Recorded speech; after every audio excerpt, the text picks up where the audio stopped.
start, I'd like you to just do a very small activity. We'd like 10 people. Any volunteers? 10 of you? You can just raise your hands. And then I'll tell you what you have to do. Anything. Okay, so we've got 1, 2, 3, 4. All right, 5. Okay, that's fine. All right, we'd like you, just the 5 of you, fine, since we don't have many volunteers. The 5 of you would like you to retrieve your balloon, your name and your balloon. And you have 30 seconds starting from now. Yeah.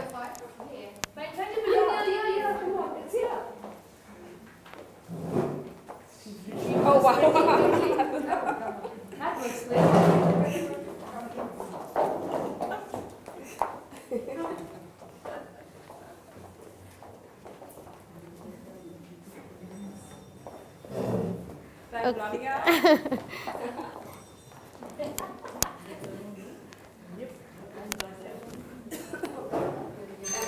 All right. All right, no problem, no problem. Thank you so much.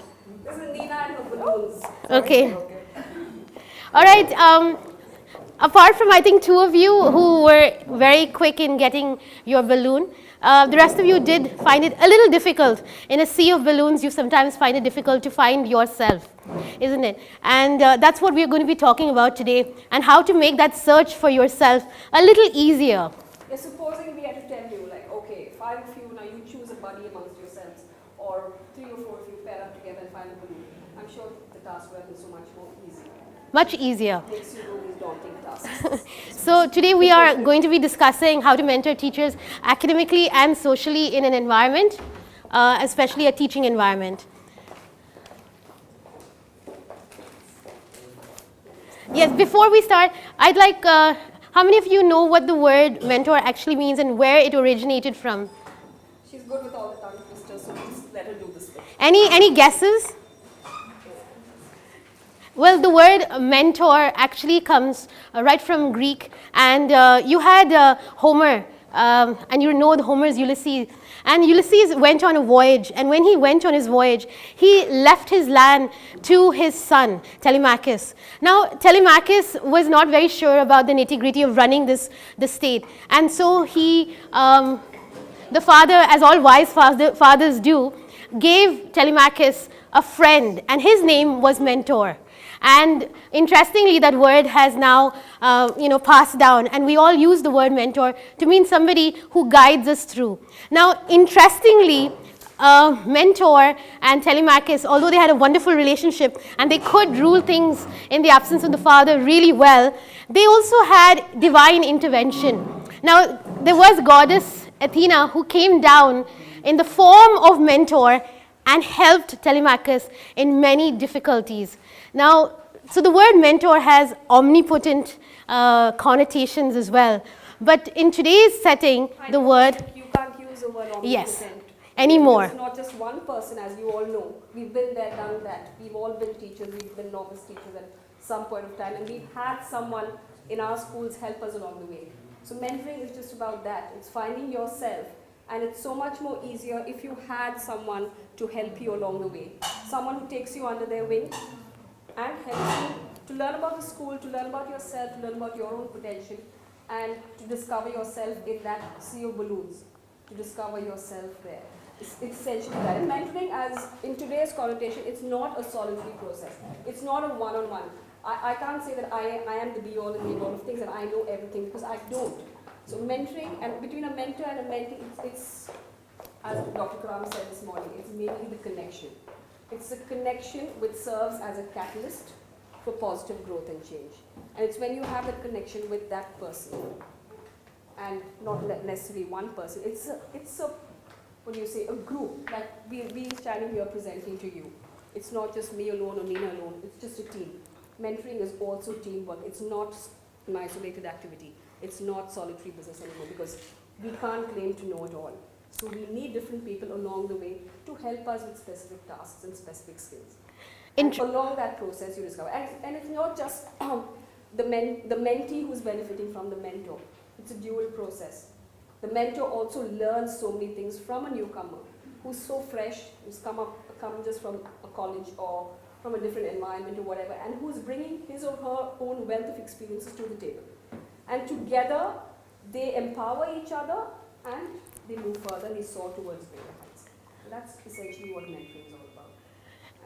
We also would like to stress on a point which is, again, what is the difference between a coach and a mentor?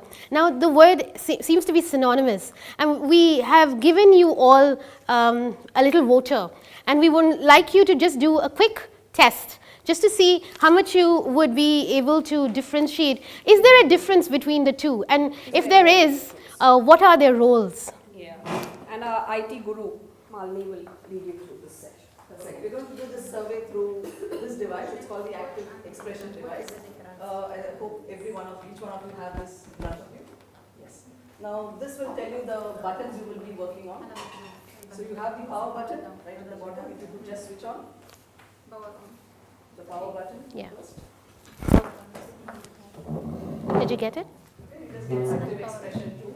Right? Okay. I'm just going to start the survey. Before that, there are 8 questions, and each one has 2 options. It's basically mentoring and coaching, because you're going to decide according to the question which one is most suitable. Is it mentoring or is it coaching? Yeah. So Yeah. you will have Now choice on, of now A or on. B. Oh. So in order to select the option, you have that button there. You can scroll down. Suppose you want to go to B, you can scroll down. The center button will allow you to scroll down. Once you have selected the option, just press the second one to send the response. That's it. Yeah. As simple as that. And now, I'll just start the voting so that we are. Yeah. Yes. You can vote. Now you should be getting A and B in your screen. So you have A and B? Yeah. Okay. And if it's a relationship oriented, you can click A or B. See, you can select here. B, A. B, A. Which one you want, you select. So I'll just stop the voting so that Let's stop the voting. Let's see what the answers are. Okay, doesn't matter. Okay, yes, it is really definitely relationship. Yeah. Mentoring. Okay, your second one. next one, it is short term. Mentoring or coaching. Make your choice. Now you can make a choice here if it's short term or long term. I'm so glad I'm not using that device. I'm on shots. Which one of these two is short term? A lot more responses. Yeah. Okay. Okay. It's fun. It's great fun. Okay. Oh yes, brilliant. Right. Yes, short. Most of them have answered coaching. Yes, coaching is short term because in the sense that you are investing just a skill. Like it could be Bloom's taxonomy that you're just teaching a particular skill. It could be you are just doing a lesson plan and you are teaching your mentee just particulars of how to go about a lesson plan. Or it's learning how to use this active vote. I have a side. Coaching is, say for Sachin Tendulkar, until he retired, we had a coach throughout his period of time. Whereas mentoring, a new teacher comes, mentor comes and provides some sort of support for a period of time. A new teacher comes in and a mentor is with a new teacher for a period of time, and then the teacher takes off her own. Actually, even for Sachin Tendulkar, the coach is the person who actually, fine-tunes his skills because you're always getting bowlers who are going to deliver that one googly to him. And so he's got to go back and work with his coach on how to counter the googly. But the mentor is someone lifelong. He'll always be going to him for emotional support, for strength if he didn't get that googly. So there's a difference between the skill-based and the emotional and social support. And schools are not just intellectual environments, they are emotional environments. Yes, At that's the end of the day, what are we doing? Or what are all of us doing? Our end result is, and we're all catering to the child. The child's well-being is at heart. The next one, it is development driven.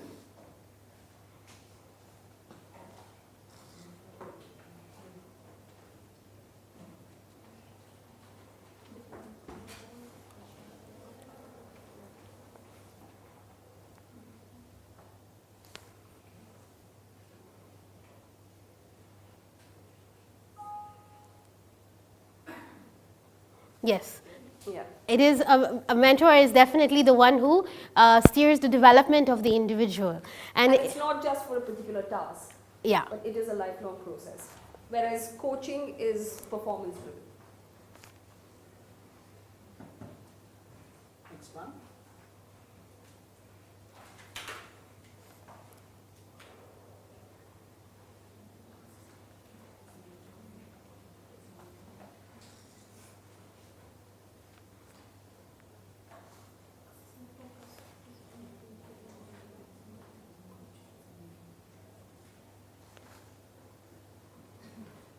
Some are unsure.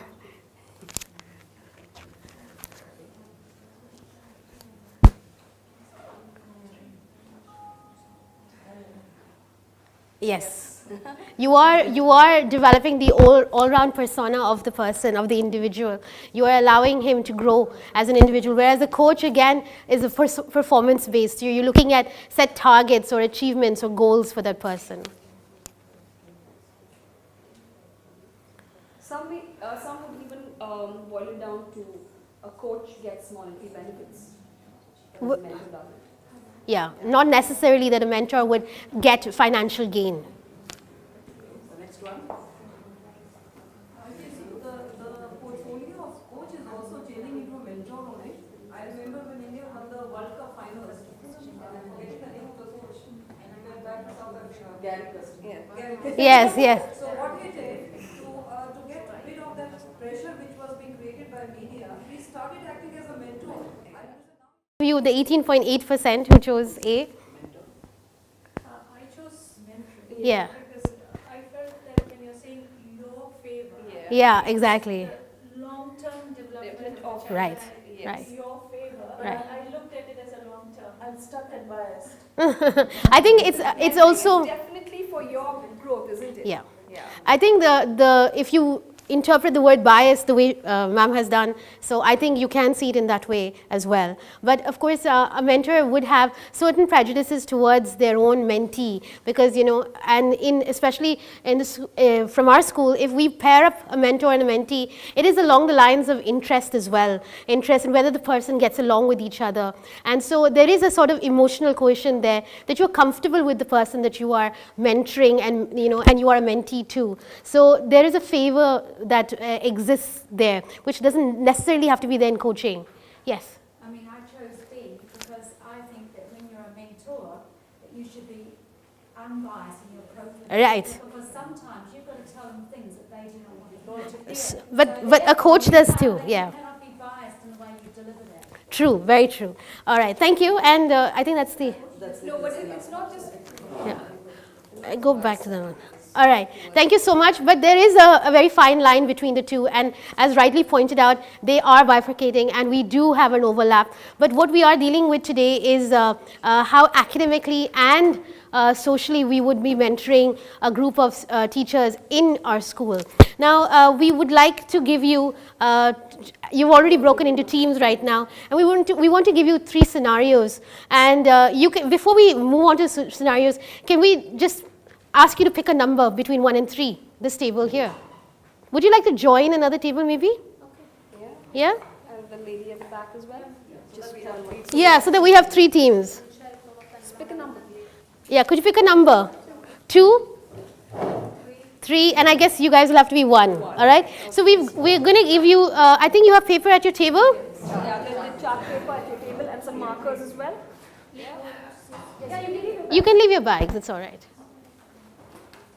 We are going to give you 3 scenarios, okay? And we want you to design a mentoring program for the 3 teachers that are going to be entering or are going to enter your school. So the numbers that you picked will correspond to the scenario.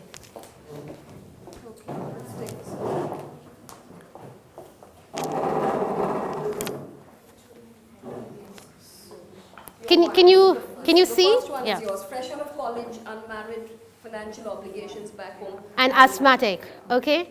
Your So you're looking at both the, both aspects, the academic and the social. Technically, the coach and the mentor.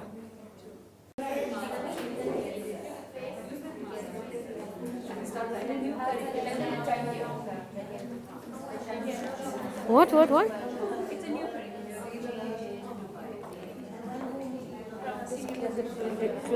them be for the school. Yeah, okay. Looks nice. Nice yellow balloons. Nice. Very good idea. But mentoring and coaching, you Yeah. can be biased for both. Yeah. Because if you're my mentee, I will be biased always in 11:46. Is your time? Then what time you have? Till 12:30. quarter to We're on time, no? Quarter to 12. You still have 45 minutes. Okay.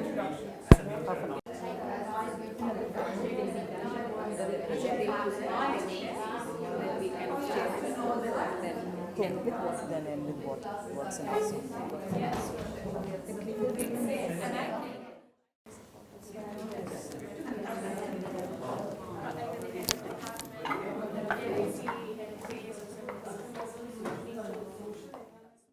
Did you have also this many or there were more?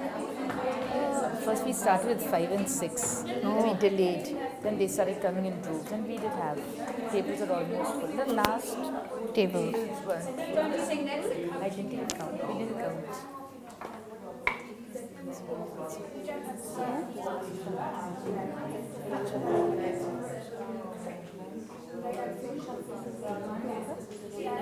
Yeah.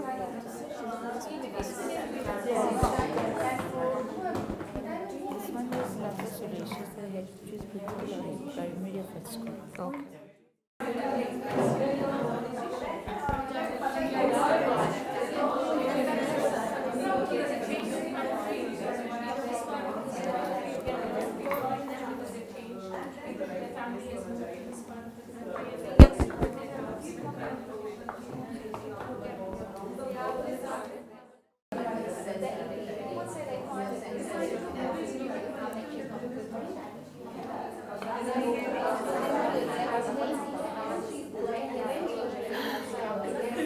Lack of experience because she is quite new to the system and she is emotionally dependent and that may be uncertainty of the job because she is unmarried. Then financial obligations are there and her health, she is having some health issues. Yes. So this is how we go about. To gain experience, she will be asked to observe some teachers' lessons. Maybe for the first 2 to 3 weeks, she can go to other teachers' lessons and observe their lessons and she will, that will definitely empower her skills, teaching skills. Mm-hmm. Then we will provide the CPT sessions and we will take her through the school systems, the practices which we are doing. And yes, then she will be introduced to the whole staff and we make sure that as mentors, we make sure that there should be a good rapport between her and the all teachers. Then she'll be, okay.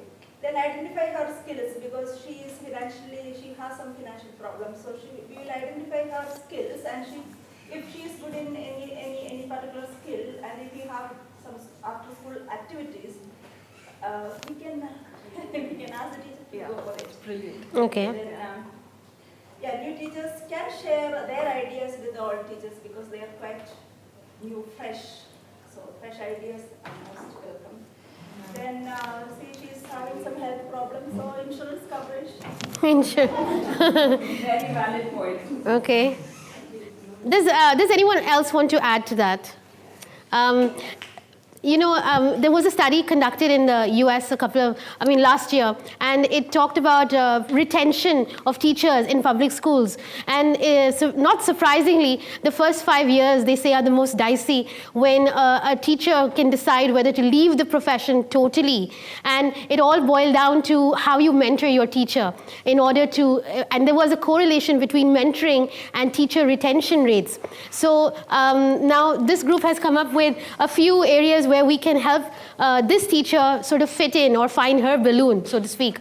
Now, we've all been there. If we're fresh out of college, the energy levels are really high, and there is a risk of burnout Yeah, and so you feel that, okay, she's new and she's unmarried, let's give her this role. Let's make her come on Saturday. Let's make her stay afternoons and, let her do everything possible.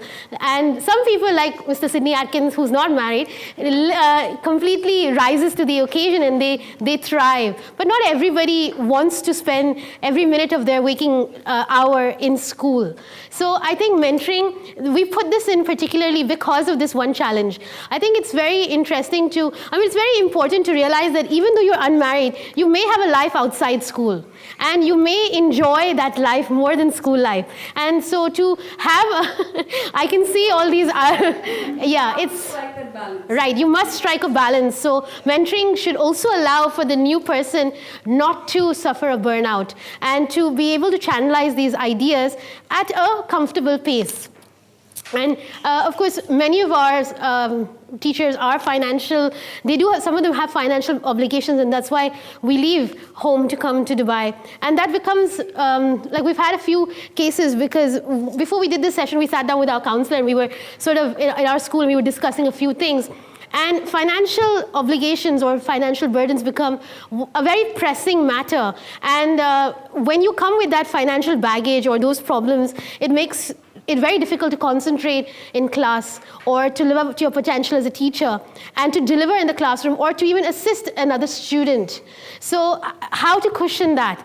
And mentoring, the social part of mentoring, will also take care of some of those things because we've had our supervisors sit down with us and plan a program where some of our financial needs can be met. And it's not always an idealistic situation, but of course it's a utopian ideal where we all get wonderful salaries and we all go back very happily. But we can somehow iron out, but we need to have those lines open for communication as well. Like for instance, I think if some of you attended the previous workshop in Sydney, especially if you're coming in from another country, we have something called, what is that, relocation allowance. Which helps you to start afresh. And it's very nice. Yeah, the welcome pack that we put up for our teachers, where we have cut plates and spoons and everything put in place even before the fridge is stocked before you enter. So it kind of eases in that kind of tension that you feel.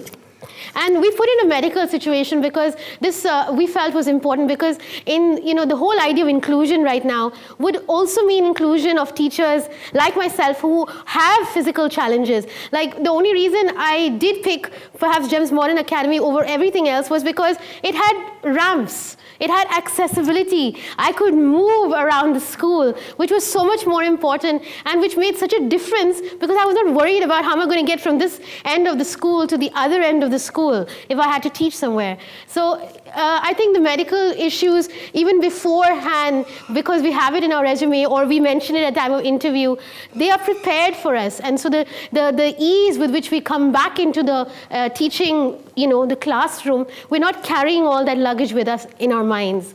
Okay. And can we have group number 2, please? Malini, the second scenario. Yeah, one person can discuss, no problem. This is very tricky because you've been an HOD in another school. We first appoint a buddy teacher. Okay. And the buddy teacher would actually introduce the curriculum needs because the teacher is coming with a new curriculum. Right. I think that's where the impact needs to be first because the teacher's first session with the kids need to go absolutely right and the teacher must be well prepared with the curriculum needs. And when we talk of curriculum needs, it means everything, right from the board requirements, Right. the lesson plans, and everything. So provide the teacher with all the curriculum needs. The teachers mentally, as teachers, we all worry about our lessons and our time with the children, our first interaction. So that needs to go on smoothly. We would also, the HODs need to, along with the buddy teacher, the current HOD needs to take care of the teacher very well. Yeah.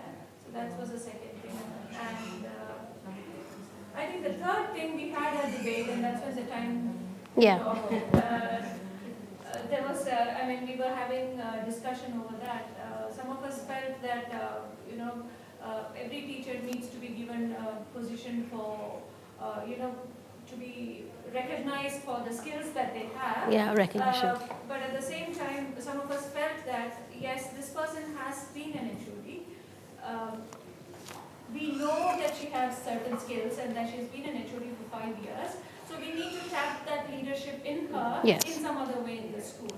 So we were having a debate about that with Quresh. Right. So, We did come to a conclusion. does anyone want to add? Yes, I agree. Does anyone have anything to add to this particular scenario where when we're looking at mentoring for this particular teacher, what else would we have to take into account? Yes. Actually, she was already a teacher before. Right, yeah. You have already followed the structural protocol. Right. So I think acquainting her with the responsibility of the teacher, Right. which is already well brushed with, Yeah. need not to be Too elaborate? exactly. Yeah. Maybe we could shorten the time span. The head of department and the line manager, It perhaps. is more related to the content acquaintance is more because Yeah. maybe it's a different subject. Can I It's a just give different you an curriculum example? expectations Yeah. remain the same. Yeah. Just an example, for example, when we have new staff, I know this is for HOD specific, Yeah. but for the first 2 weeks, they're not expected to make lesson plans or Exactly, teaching aids and things like that. okay. It's handed over to them by the rest of the teachers. I think that takes care of it also for the first few days. You're in that Yeah, structural yeah. limitations. Yeah, that's what we meant by curricular needs. You Yeah. take Yeah. care of everything that the teacher needs to do. in Yeah. that I think she had something to say. Even from like if she's becoming him or her becoming a subject teacher, the subject teacher, the previous one, needs to hand over Yeah. as well with notes. It's all about that feeling comfortable Yeah. in the situation. I And also the recognition. Yes, yes. For example, my own experience, I've had this situation in my team, and you have a chance, we have our staff meetings, it's a chance for people to draw on their previous experience Right. and help us, all of us, with our challenges, Yeah. even challenges I'm facing as a head of department. Yeah. I'm drawing experience from somebody who's been in Right. that position before. Right. So it's, and that recognition. I think what's very important here is the open lines of communication, the bonding that takes place at the table, at a department. And, we put this in because it's a very tricky situation because it can lead to a lot of frustration for this particular teacher. And she may just, after a few months, feel that I need to get out. What am I doing here? And we've had teachers, yeah, Because I've had a similar situation yes, in my school with one of our teachers. right, Because they feel it's a demotion. right. Come down, That's yes. the first emotional. Yes, so you have to boost their morale up in some way. Yeah, Yes. definitely. So- We feel that our talents are not recognized here. and Yes. How do we show us? They need to prove themselves all over Correct. again. Yeah, so I think, Starting from zero. Learn to be, tell their particular X. Yes. They have to learn to be humble and to listen. absolutely. Because if they take those qualities on board, Social change. Yes, definitely, yes. So first, we need to actually build on that, have Right. friends within the school. For men, it becomes more of the financial part and overall. Right, And with the same child, we look at it a gifted and talented child. okay, For a gifted and talented child, the challenge, whether the school gives that, has opportunities. and the facilities, right, Dedicated to that child to meet their expectation of that, cater to that child. If not, how to, which school will provide that, help the parent, help that person to find out the school which will cater to that child, help the child, and even after school, extended activities which the child will take up to, so that he is holistic growth. right. Thank you very much. Actually, yes, there are a couple of things here. One is cultural, and see, we had teachers who've come to Dubai and who've joined our school and wasn't really aware of things like Ramadan, and they were not aware of perhaps the dress code in that particular school. And there are other challenges as well as to, back where I taught, the children never said such things, or the parents never behaved in that manner, or I had more parents coming for PTA, and things like that. So just to acclimatize them, to the new scenario, that it's all right, it's not you, but it's just the demographics of this school or this particular, contingent of parents. Now we put in the central because, of course, yeah. They have a challenging situation in class, a behavior problem, and how they're going to manage that. Yes. And the rules and regulations of the school and of the country that they are living in. If they're new, they're not going to know that. So definitely you need someone to guide you along domain, someone who's been there, done that, and experienced that. And when we talk about a SEND child in the school, like we've had teachers who've come with children who have difficulties. Well, gifted and talented is also such a challenge. But if they have cerebral palsy or if they have another disorder like autism, that maybe our school is not equipped to handle, but we can give them resources. Like, I know this group that could assist you and emotionally take care of those needs. There is a physiotherapist here available or an occupational therapist. You can contact this person. It's really very reassuring for the parent because for this kind of teacher, first priority would be to the child, and then second would be to the student in the classroom. Yes. You either have an inferiority or a superiority complex. Yes, absolutely. It becomes very difficult. In fact, we still have teachers in our school who are struggling to find proper speech therapists for their child because it's expensive. So how do we work around that and allow the child to get the needs covered so that the teacher is able to perform in the classroom? Okay, and so these are just sample scenarios that we face, and a mentoring program is really structured according to the needs of the school. It can be specific. You can have a mentoring program that only deals with induction of teachers, or it could handle the whole teachers as such throughout the whole years. And here we would like to share with you what works in our school. Yeah, this is what works for us, and if you look at it, we've actually touched upon all the points that you have covered. Yeah, and we're looking at professional and personal development. That's your academic and social mentoring. We're looking at the holistic growth of the person as such. And beginning with the first one, the orientation of the school's ethos. This is what Sydney led you through actually. The mission and vision of the school, the organizational structure, blah, blah, blah. And this is what you definitely need to know, okay? And how best you can fit into the new school environment. Regardless of whether you're coming from another country or you're coming from a different school, each school has its sets of norms, its own culture, its own ethos that you need to imbibe. Yeah? Then, as we spoke about the department and curriculum orientation.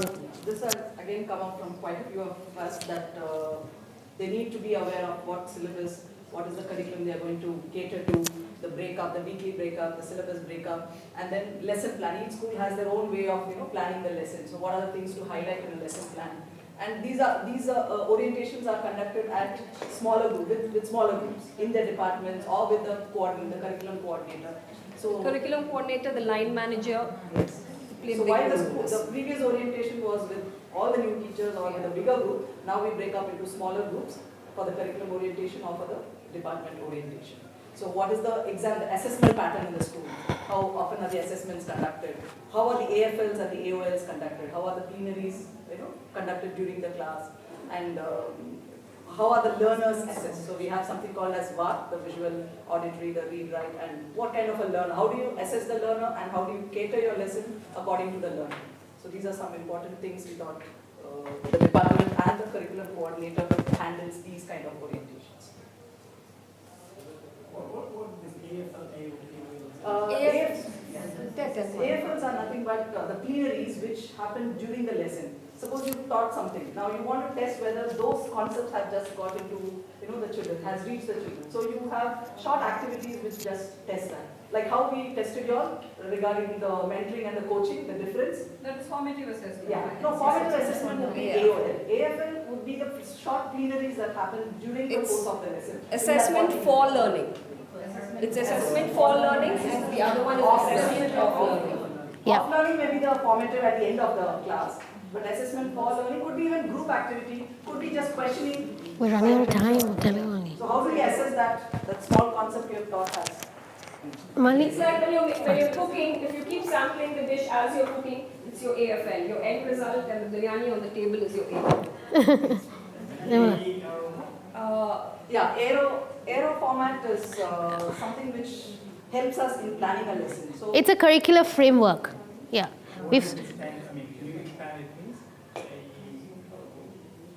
The American education reaches out.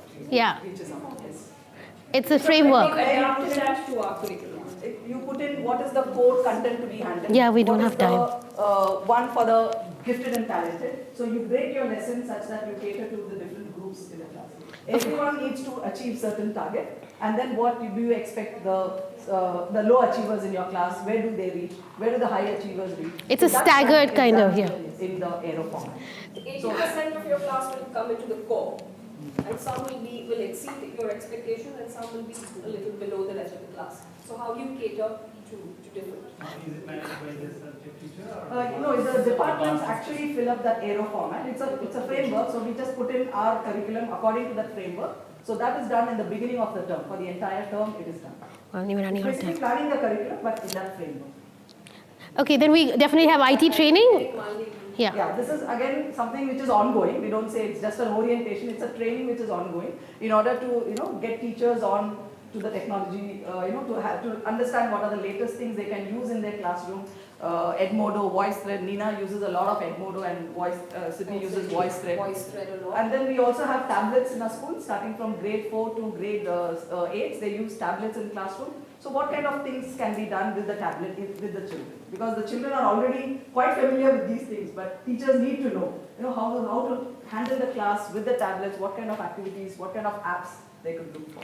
Of course, SEN orientation, I'm sure all schools right now do this. So we take them through the nitty-gritty of the SEN department and the role of the counselor, and of course, we talk about identification, support, tracking, our IEPs, our IVPs, and the SEN provisions that we handle as well.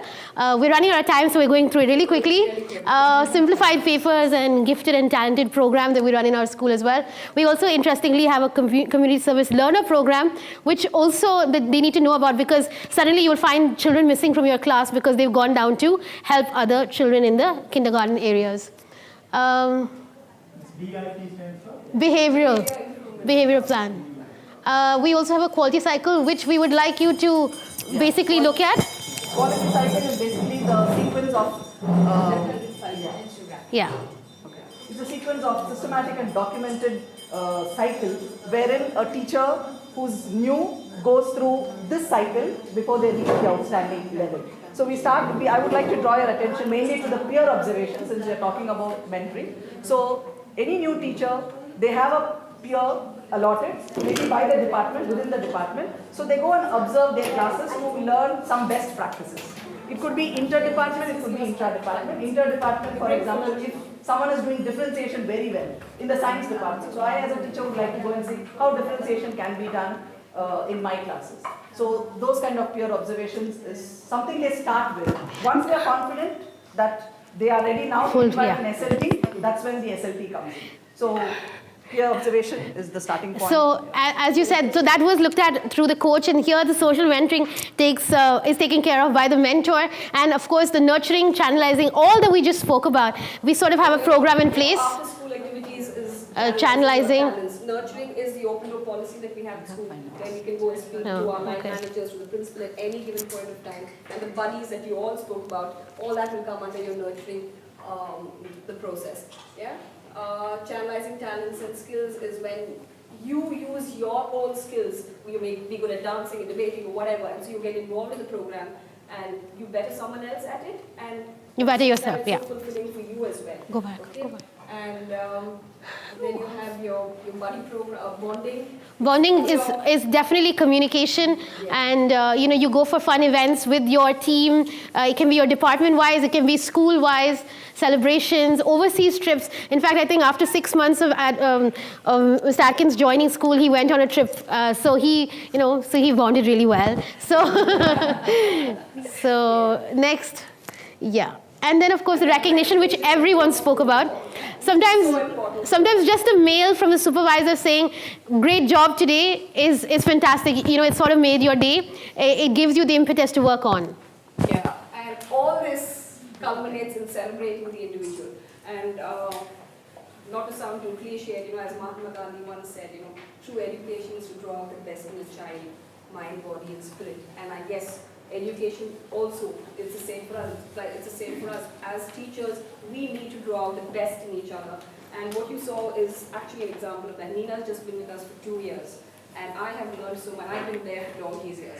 And we've learned so much from each other. And Mani, of course, is the liaison of our and when I joined in, she was my mentor.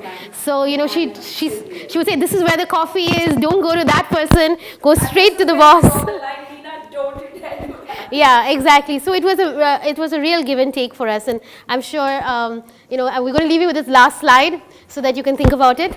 So now you can try it without the parachute. All right, thank you very much.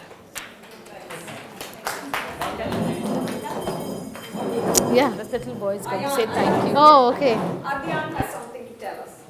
I'd like to thank Malini Murari, Toshiko Malhotra, Neena Adam for a very interesting and thought-provoking session. Thank you very much. Thank you. Adyan.